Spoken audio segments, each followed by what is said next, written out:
every one of us. Wonderful prayer, and I appreciate it for the prayer. Now, don't worry about the handouts. That's at the end. So you got to pay attention because there'll be a test.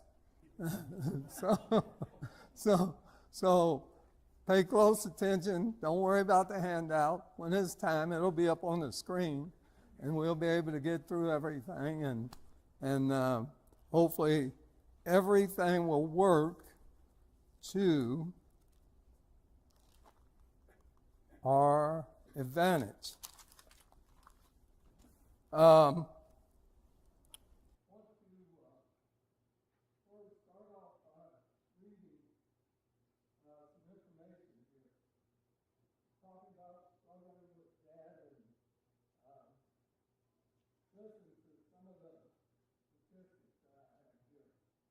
According to the United States Federal Reserve statistics for 2020, the average United States home debt stands at $158,209.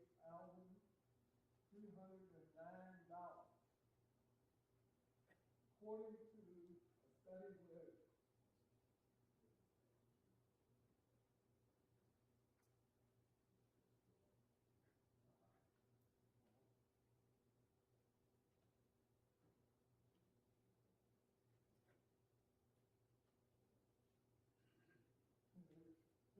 hear me? Okay. I can talk about it. I may not need it. But raise your hand if you want me to have it, or I'll say it for you. Okay. Well, Nelson wants me to have it.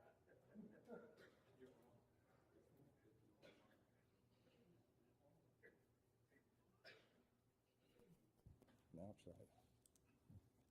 Now talk. Okay. Now. All right. I think I'm wired up now. Okay. According to a study by NerdWallet, the average American household, looking only at indebtedness households, okay, owns $6,006 of credit card debt. Okay, on their credit cards now, and that was from 2021. Now, Dave Ramsey, most of us know a little bit about Dave Ramsey. He's one of these guys that have a talk show and talk about everything. Says that the number is higher. He says it's $14,241 credit card debt. These numbers show us that most households carry a heavy debt load. When we add the amount of Americans that owe on mortgages, car loans, student loans for college, and credit card debt, we conclude that the country is made up of people who are head over heels in debt, and members of the church, of our Lord's church, is no exception. Okay? We know how this thing works. Debt is debt, and we're just subject to being there, unless you're just that blessed that you got all of that, then you're okay. But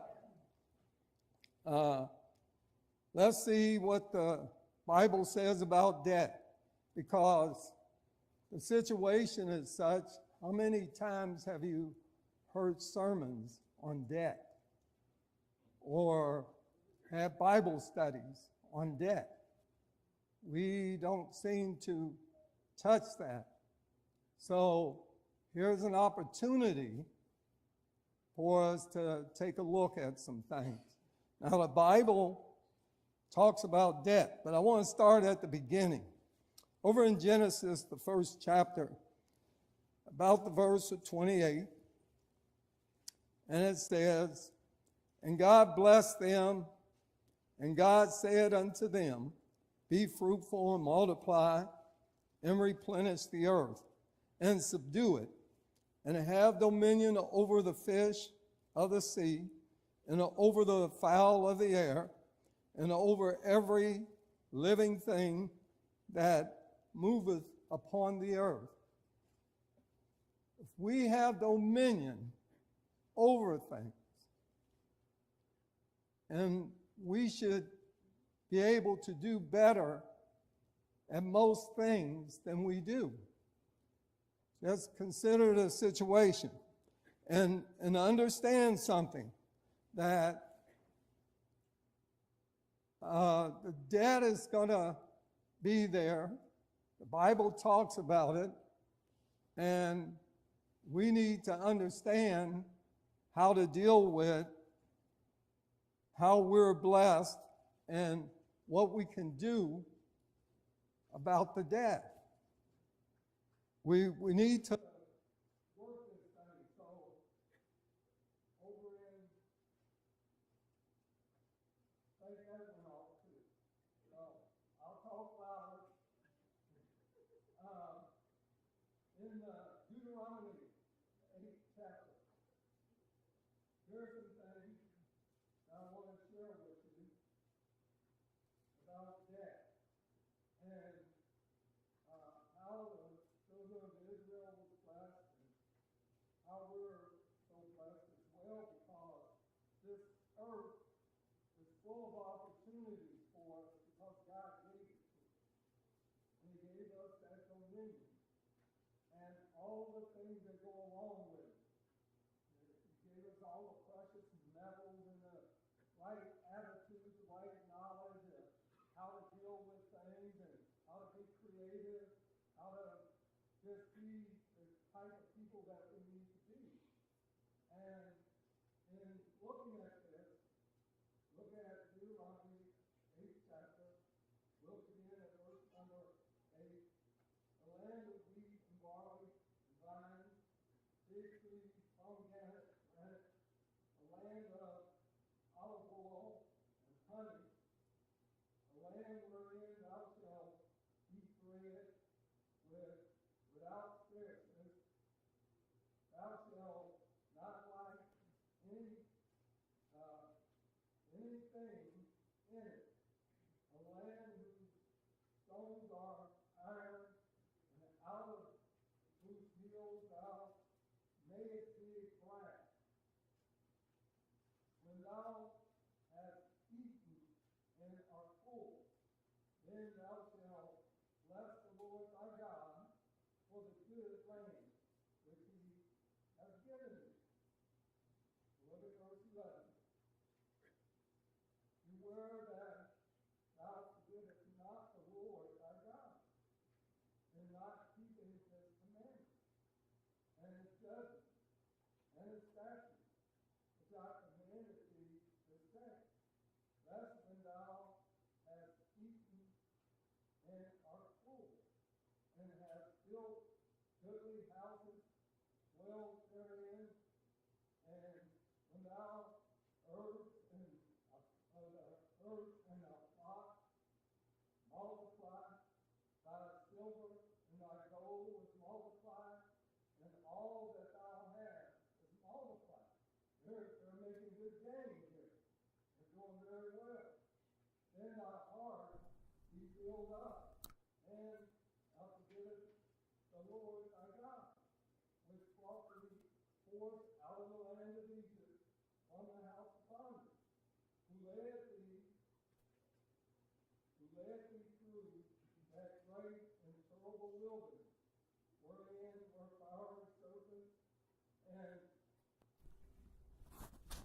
fiery serpents and scorpions, and drought where there was no water, who brought thee forth water out of the rock of flint, who led thee in the wilderness with manna, which thy fathers knew not,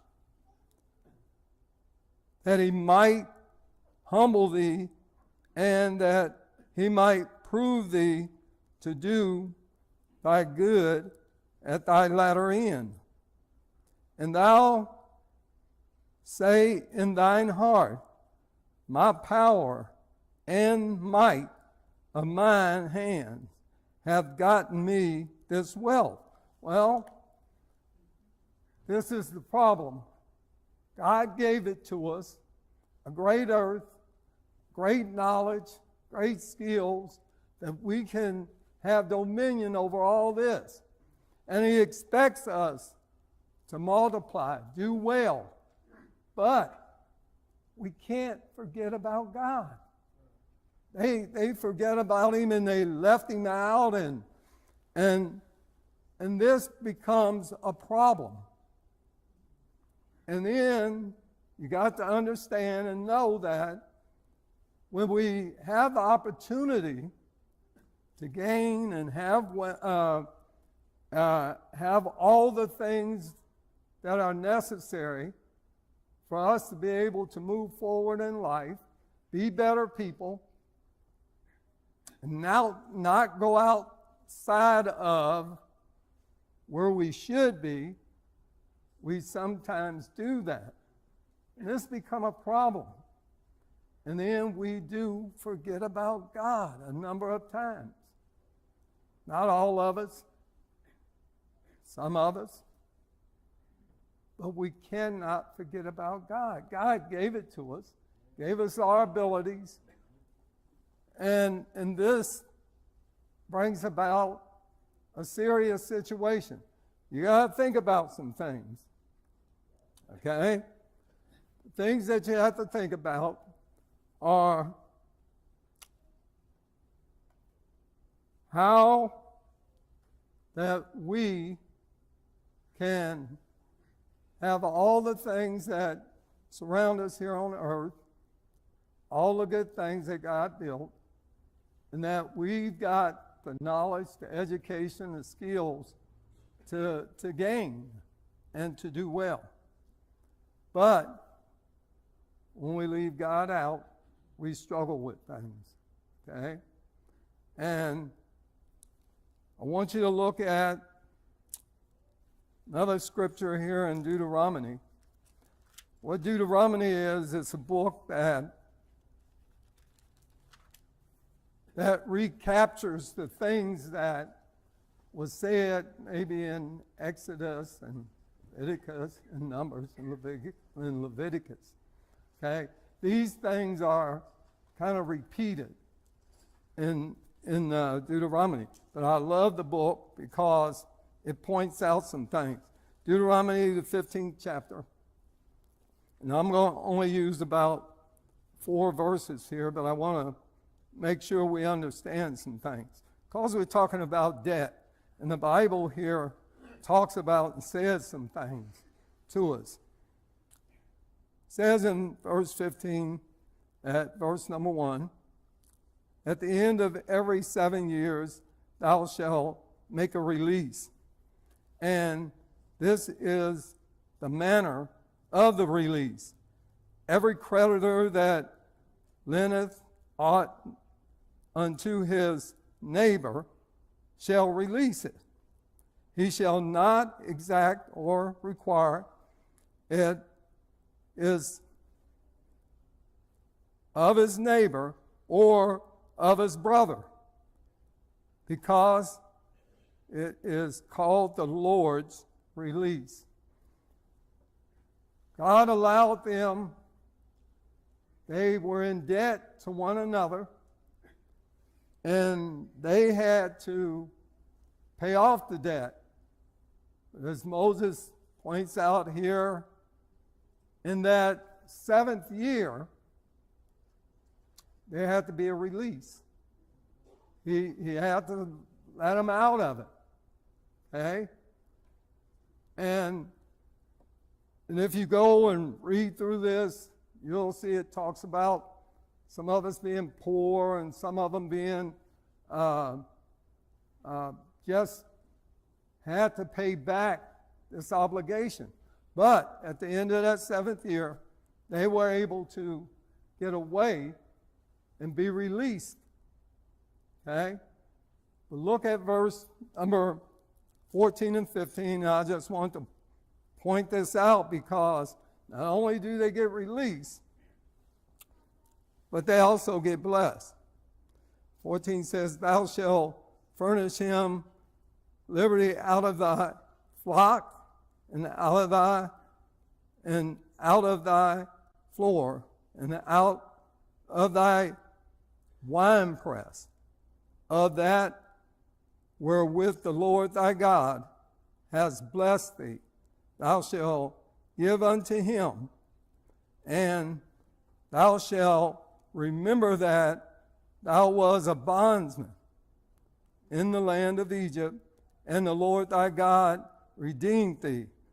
Therefore I command thee this thing today. And all he's saying is, when you release the person, now the person gets what you had. He gets to take some things and have these for himself. You can't stop him or be upset with it. It was the way they did things. Okay? And so he gets to pick the flock that he wanted and all of this to go and the debt was forgiven. Things like this. We got to understand that there's an end to the things that will be happening with debt. There's an end to it. Okay? But what we have to do is create the end. Tell you a little bit about that a little bit later. Okay? And there's nothing, church, about having things, because God has blessed us. He's blessed us richly with things. We can accumulate and do and have as much as we can do, as long as we keep God first in our life. Okay? We have to give back and give back the right way. God has blessed us, but we have to be careful not to get caught up in things. Okay? We can't get caught up in the things that the world would call us to be successful at. Having a big house, having a big car, which brings about big problems. You know, and this is where we get kind of out of place with. We become and we try to deal with things that are not, you shouldn't be ready for, or perhaps younger people want things too quick. Older people want things too quick also. So it's a situation of trying to get the things that you need rather than the things that you want. Wants and needs are different. And you have to take hold of things and see things in a right way.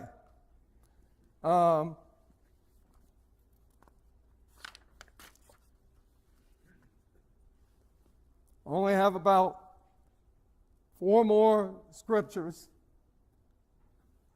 and we'll be at the end of this, and I'll be basically about on time, and we'll be able to then look at your handouts, and this will work to your advantage and hopefully bless you. When we make those quick decisions about buying things and we then find ourselves overhead is too heavy to carry, we start to trade in and out or rob Peter to pay Paul, as people had said it. And when we get caught up in those things, life becomes very hard for us. We create the debt. remember, we got this dominion over things. And we really have to focus on and understand the things that we should be doing rather than the things that we want to be doing. And the things that we want are outweighing the things that we need. The needs won't go away, but the wants can be put off, put back, and then your life may be a little bit easier. Okay? This becomes a struggle with people. And this makes life very hard for individuals. Believe me. Paul says some very interesting thing to us over in Romans, the 13th chapter, verse number 8. He says, "Owe no man anything but to love one another." And what he means, he doesn't mean that we can't buy a house or can't buy a car or we can't have nice things. But what he means is when you agree to purchase these things and then you do not make the payment, then you have broken the agreement. And this is what he's really saying here. He saying, hey, you haven't broken the agreement till you miss the payment or you can't make it. This is the situation with debt. You got to be careful about how you go about things. And I understand and I know that I'm not saying things that you haven't heard before or that you don't know. Because we're in a situation that, like I said earlier, unless you've got it that way and you have an abundance of money, then there's never going to be a problem like that in your life. But when you don't, and you have to charge things and get loans and pay for college education on student loans that you have to return the money, this is when the problem comes in. No, and listen, especially today, right now, we're going through this economic shift where, hey, we may go into a depression, and it's because of all the high cost of everything. Not only groceries and gas, but everything else. You know, like I know, we're living in times where we can't keep things on the shelf. So what you have to do is realize where you are in the situation that is given you. Okay.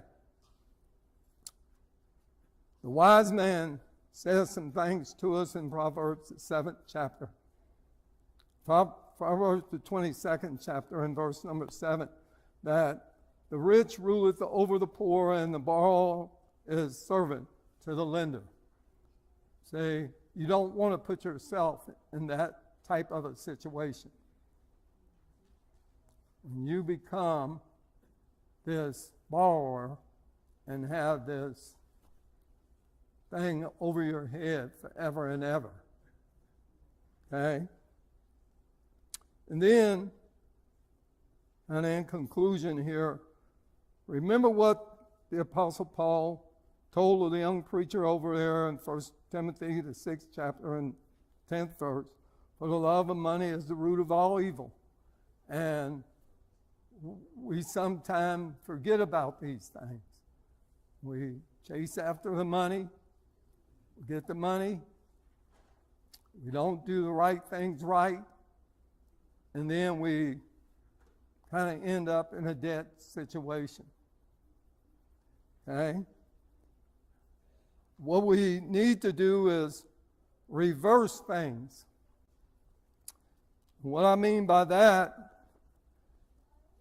if you become a giver and you're consistent with your giving in a righteous way, God will bless you. He will truly bless you and bless you real well. You know that we've heard that expression, you can't outgive God.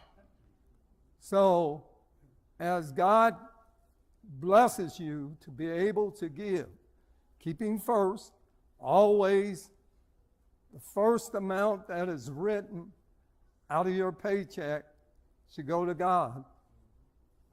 Should go to God. That's what was happening over there in Deuteronomy.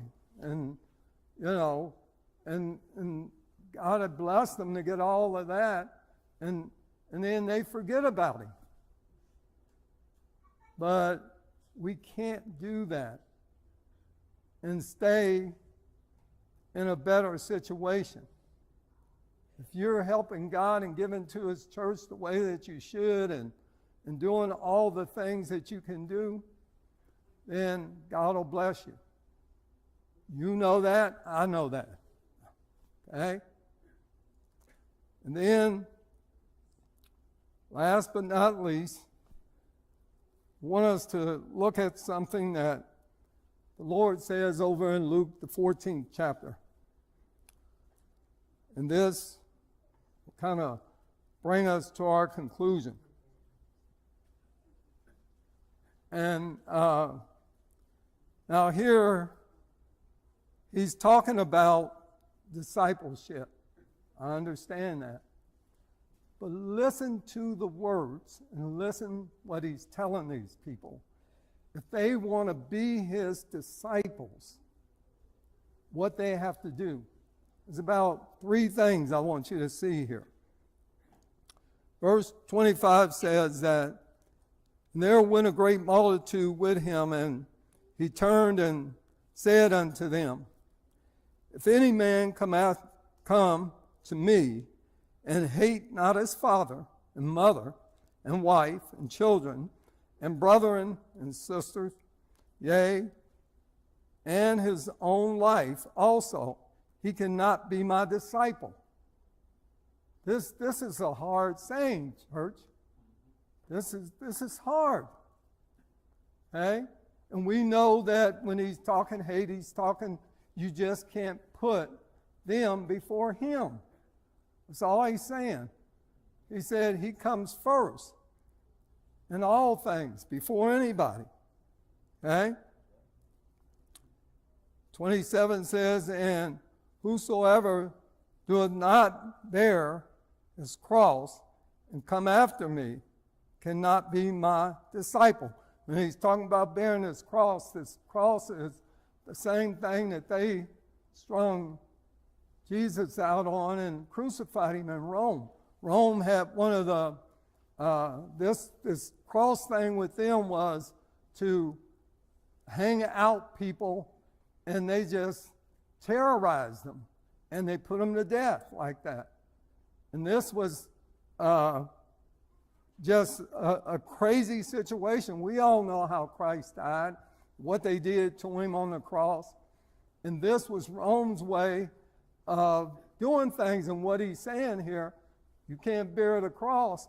You're gonna be ridiculed. You're gonna be spit upon. But you got to do this to be my disciple. Look at verse number 28.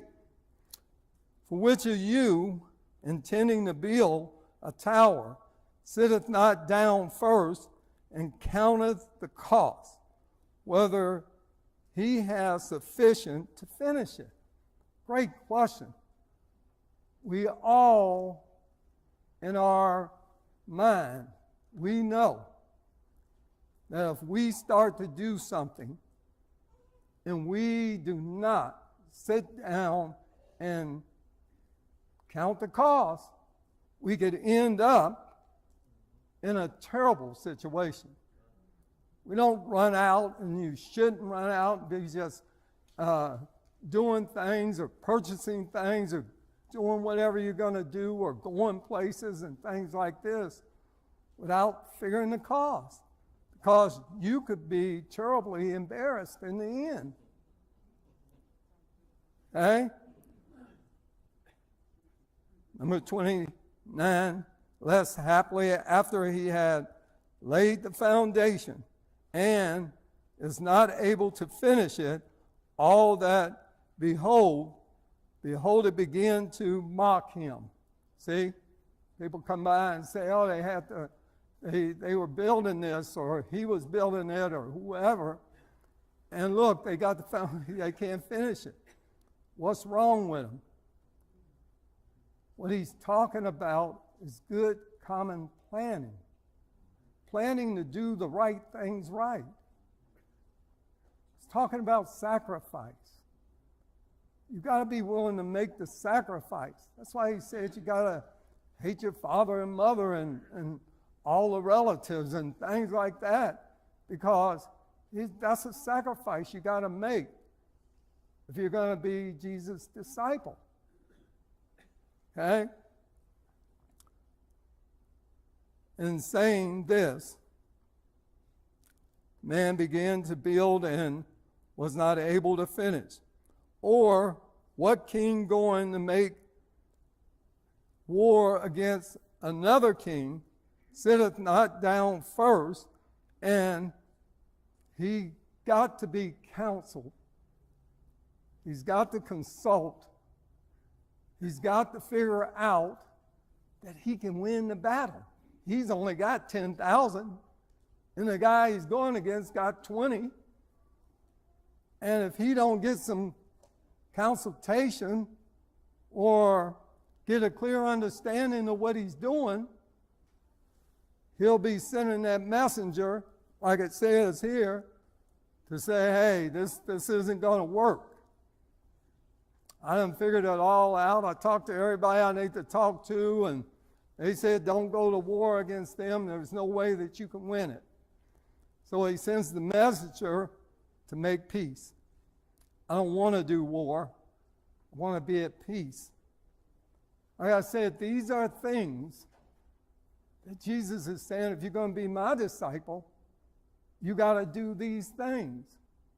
However, okay, here's a situation. Sacrificing, you got to do that. Counseling, you got to have that. And you got to count the cost. You got to know that you can budget this in.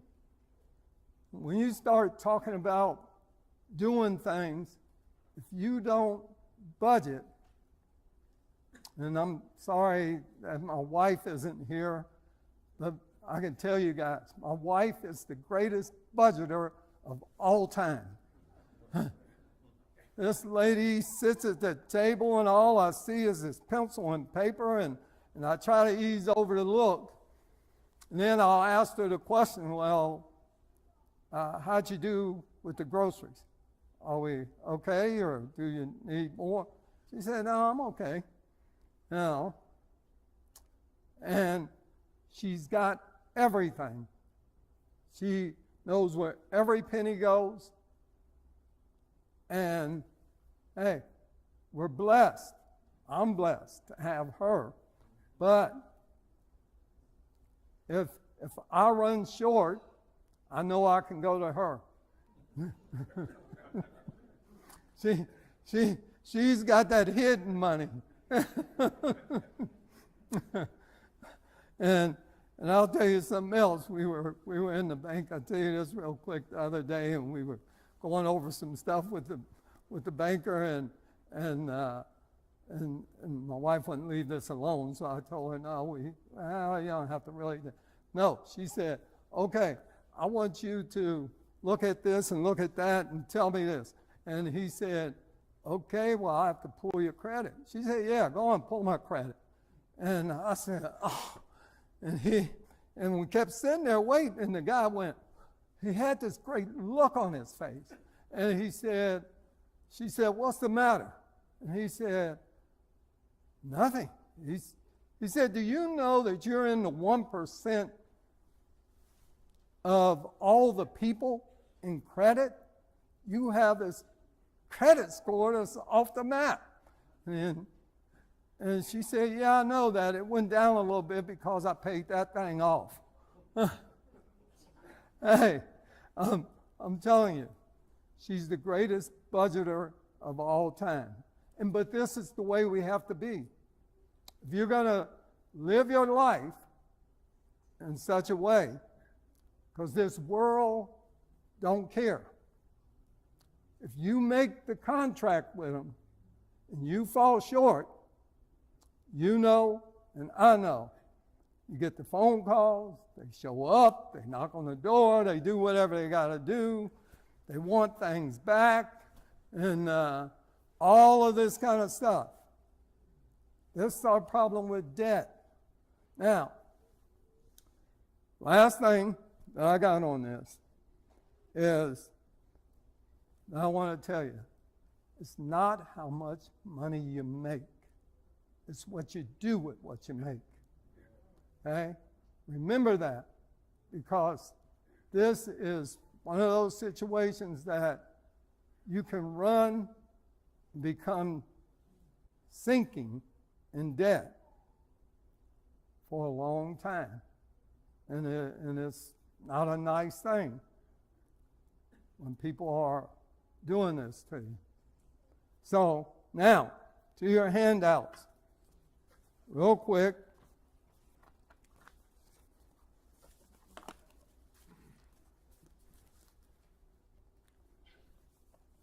He's got it coming up there. But I want to tell you, don't worry about the copyright down there in the corner, because the copyright belongs to us at our agency. But handouts, anybody? Everybody got a handout? Okay, everybody's good. Now, this first slide coming up here, real quick, these are things that deal with, actually deal with planning. Now, you see retirement planning on these sheets. That's because that's what we do, retirement planning and employee benefits. However, it still can work in your life. Understand. Oh, there it is. This is what we call our baseball game.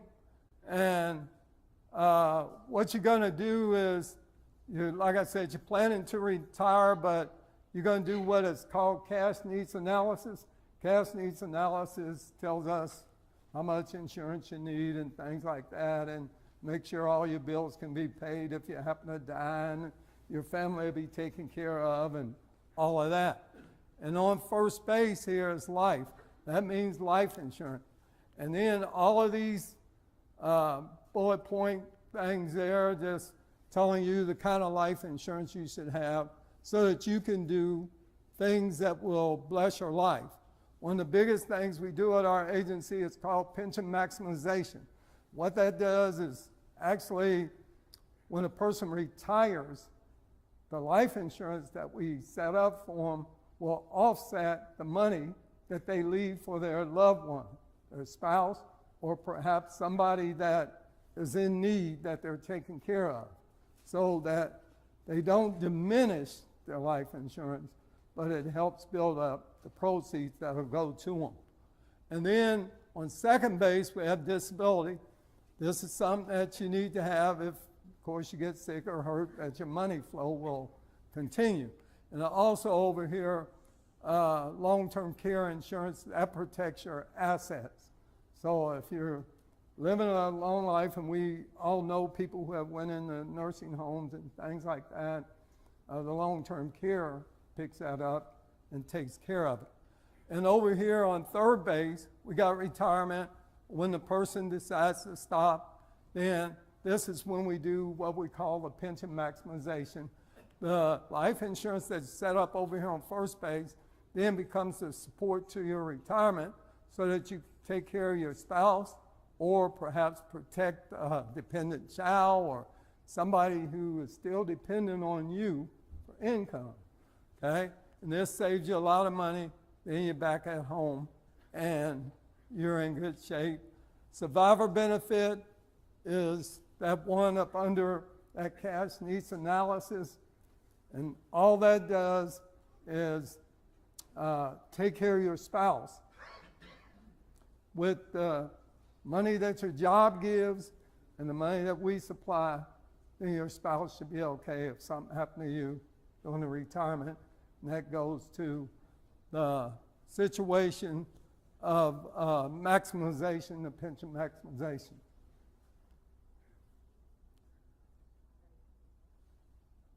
Next screen. Next page.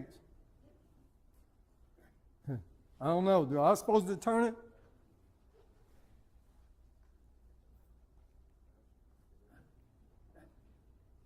Here it is. This is our budget worksheet. We do this with all of our clients that are planning to retire or just need to budget. Years ago, I had an understudy working with me, and there's this big guy. He played football for Bowling Green University, and he used to work, and one of the things that he did that was really good, this is all he'd ever do for people, is do the budget worksheet, because in the end, if you can't budget and do it right, like I was saying, you're going to run into a big problem in your life. Your budget will always be out of whack. The things up here that say durable retirement expenses, right there, those durable expenses are expenses that never go away.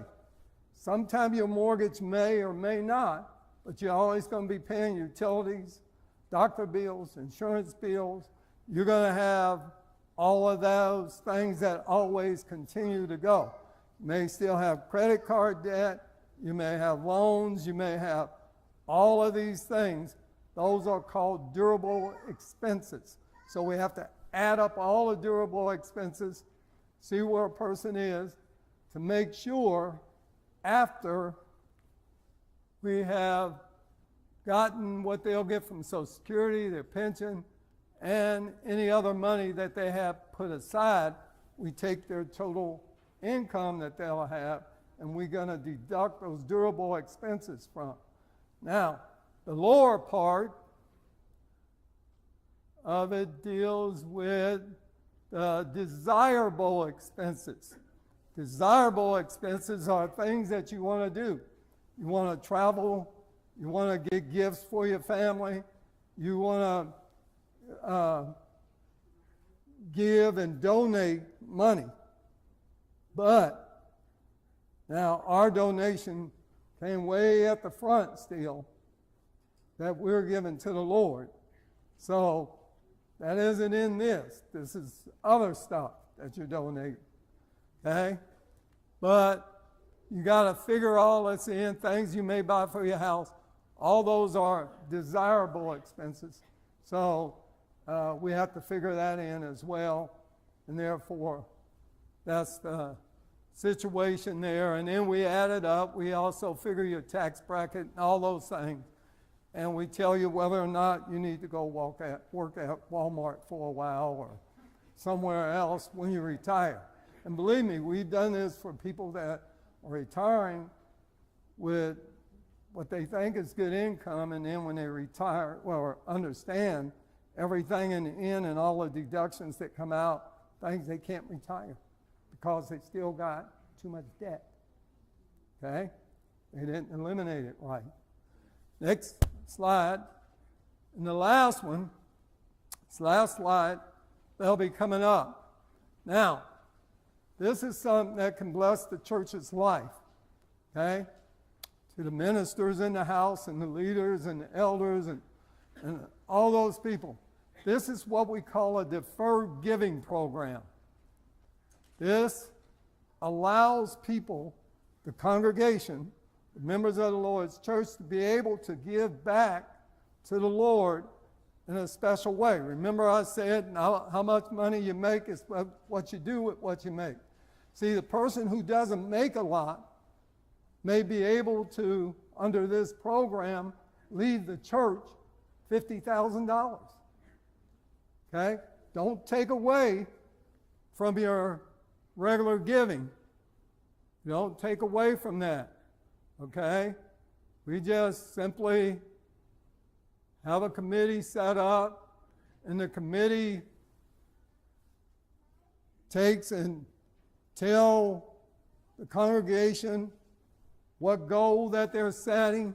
They set a goal for the volume of insurance policies or the volume of money that the church want to have. It could be $2 million, $3 million, $5 million, $10. Did this for a church down in Florida, not one of the Lord's churches. It was a denominational church. And when we went in and talked to the minister, we have an agency in Florida, in Orlando.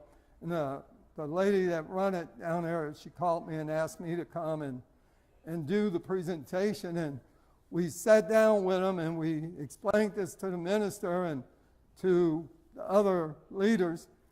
And they asked the magic question. They said, all of these policies that the congregation would buy, it belongs to the church. The church owns it. You're the insured. You pay the premium. You get a tax write-off just like your other money you give. But when the person dies, the money goes to the church. The church owns the policies. And the question that he asked me, he said, then on our balance sheet, right, all that cash that builds up in those whole life policies that we sell belongs to the church. And the church can do a lot of things with a program like this. They can do a lot. Now, when they get these policies, you got a death benefit, you got cash value, it's owned, and the beneficiary is the church. So, and we do this not only for churches, that's why it says organizations. Because we do it for associations, foundations, and other people that want to raise money.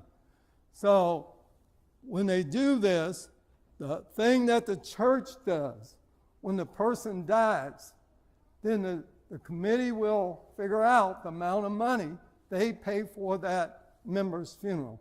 Take that off the family. And this blesses their life as well. It's a certain amount of money. Everybody get the same. They don't give because somebody got a $200,000 policy and somebody got a $50,000. And I'll say, well, we're going to give them only $5,000 and give this person $20,000 toward their funeral. Don't work that way.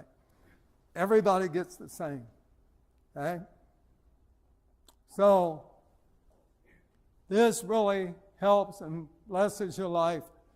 It blesses the church, bless you to be able to give more than what you normally would have. Okay? So that's the conclusion. And remember always the homework for tonight and the rest of your life, give to God first. Questions, comments, if we got time, I don't know.